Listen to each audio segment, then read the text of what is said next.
அல் இமாம் அல் அல்பானி சஹீஹ் என்று கூறக்கூடிய ஒரு ஹதீஸ், இமாம் அஹ்மத் அதே போல் நஸாஇ இவர்கள் எல்லாம் அறிவித்த ஒரு ஹதீஸ். உசாமா இப்னு ஸைத் ரலியல்லாஹு அன்ஹு அவர்கள் கூறுகிறார்கள், நான் ரசூலுல்லாஹ்வுக்கு கூறினேன், قلت يا رسول الله لم أرك تصوم شهرا من الشهور ما تصوم من شعبان. அல்லாஹ்வுடைய தூதரே, நீங்கள் ஷஅபான் மாதத்தில் நோன்பு பிடிப்பதை போல் மற்ற மாதங்களில் நோன்பு பிடிப்பதை என்னால் காண முடியவில்லை. அதாவது எதற்காக வேண்டி நீங்கள் ஷஅபான் மாதத்தில் அதிகமாக நோன்பை பிடிக்கிறீர்கள் என்று கேட்டார்.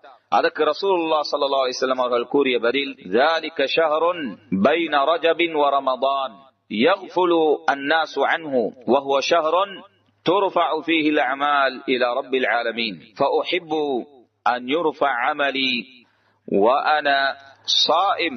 ரசூலுல்லாஹ் கூறுகிறார்கள், அந்த மாதம் ஷஅபான் மாதம் ரஜபுக்கும் ரமதானுக்கும் இடையில் வரக்கூடிய மாதம். அந்த மாதத்திலே மக்கள், அதாவது பல மக்கள் பராமுகமாக பொடுப்போக்காக இருந்து கொள்வார்கள், அலட்சியமாக இருந்து கொள்வார்கள். அந்த மாதத்தில் கவனம் செலுத்த மாட்டார்கள்.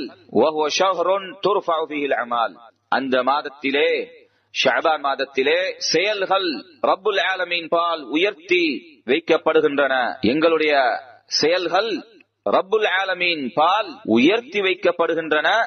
எனவே நான் என்னுடைய செயல்கள் நான் நோன்பு பிடித்திருக்கக்கூடிய நிலையில் உயர்த்தப்பட வேண்டும் என்று விரும்புகிறேன் என்று ரசூலுல்லாஹ் ஸல்லல்லாஹு அலைஹி வஸல்லம் அவர்கள் கூறினார்கள். எனவே சகோதரர்களே, இந்த ஹதீஸ் முக்கியமான ஒரு ஹதீஸ். இதிலேதான் ஷஅபான் மாதத்துடைய சிறப்பு வந்திருக்கின்றது.